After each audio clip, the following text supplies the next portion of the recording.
Nearly 6,000 people in our state are battling multiple sclerosis. It's an autoimmune disease that affects a person's mobility, but everyone is different. Some people experience numbness and tingling in their arms and legs. Others lose their vision or can become completely paralyzed.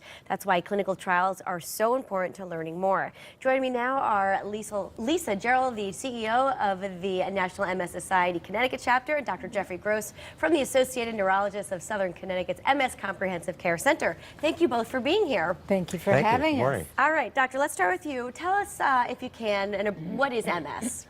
So MS is an inflammatory disease, as you said, autoimmune. Affects the central nervous system, which means the spinal cord and the brain.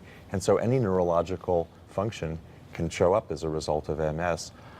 The most critical thing to remember about MS is that it affects people when they're relatively young. People in their 30s are the most commonly diagnosed people. It affects people when they're at the most productive phase of their life, when they're raising a family, when they're getting established in their careers. So it's really important to help these people. And there's no cure for this. Well, we don't have a cure yet, but we're making tremendous progress. Just yesterday, another drug was licensed by the FDA for the treatment of MS. We have 9 drugs now for the treatment of MS, which we think are increasingly effective in controlling the disease. Now, doctor, we mentioned earlier about 6,000 people in Connecticut. About how many worldwide are affected with MS? Well, it's a softer number worldwide, but best estimates is that it's somewhere greater than 2 million people worldwide. Wow. Lisa, let's bring you into the conversation. Tell us how the National MS Society Connecticut chapter helps out.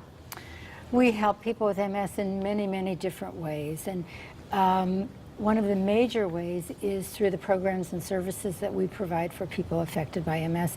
And those range from newly diagnosed workshops, counseling groups, care management, pediatric MS programs, financial assistance, so many, many different ways. And then, of course, we fund research to stop the progression of MS, to find new treatments, to restore function to people who've lost function, and eventually to put an end to MS. All right, and doctor, I know you're affiliated with the Associated Neurologists of Southern Connecticut and the MS Comprehensive Care Center. Tell us some of the details about both. Well, here's what we mean by Comprehensive Care Center. We have staff, which includes neurologists, nurses, physician's assistants. We have neuropsychologists, so we have counselors on site. We have facilities for diagnosis, for treatment of attacks, and for ongoing treatments. And we have clinical trials to help get us to the cure. And why are these trials so important, would you say? Well, all our treatments now, unfortunately, are partially effective, although in individual cases they seem to be remarkably effective. We need better drugs. We need to learn how to use the drugs more effectively, and so clinical trials are part of that effort.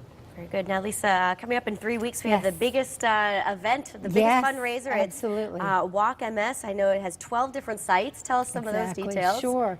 Well, it's Sunday, April 21st. As you said, it's 12 sites. It's the Travelers Walk MS who support this, and we're hoping about 10,000 people that will sign up and join us this year to raise funds to support the programs and services and the research and all that we do to help families affected by MS. And it's really scattered all across the state. There's no excuse why you can't participate, exactly, right? Exactly. How many people walked last year?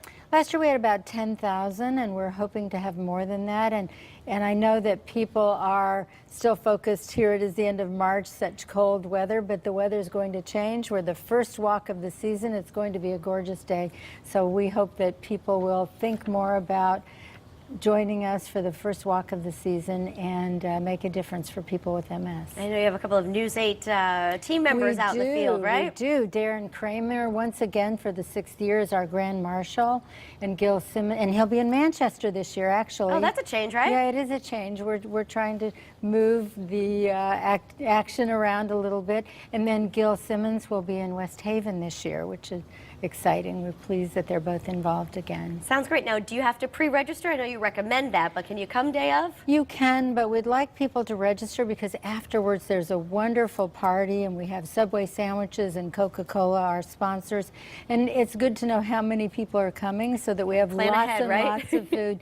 We need to plan ahead. There's just a lot going on that day, and we want to be sure that we make it a fabulous time for everyone. Sounds great. All right, let's put the information up on the screen. Walk MS is happening on April 21st. There are 12 locations, as we mentioned, across the state. Go to ctfightms.org for more information and to register.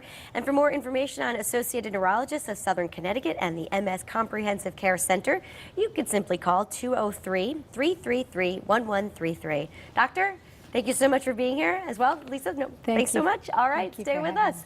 Up next, Chef Queen shows us how to complement your Easter dinner with a delicious side. That's when Connecticut Style returns. Don't go anywhere.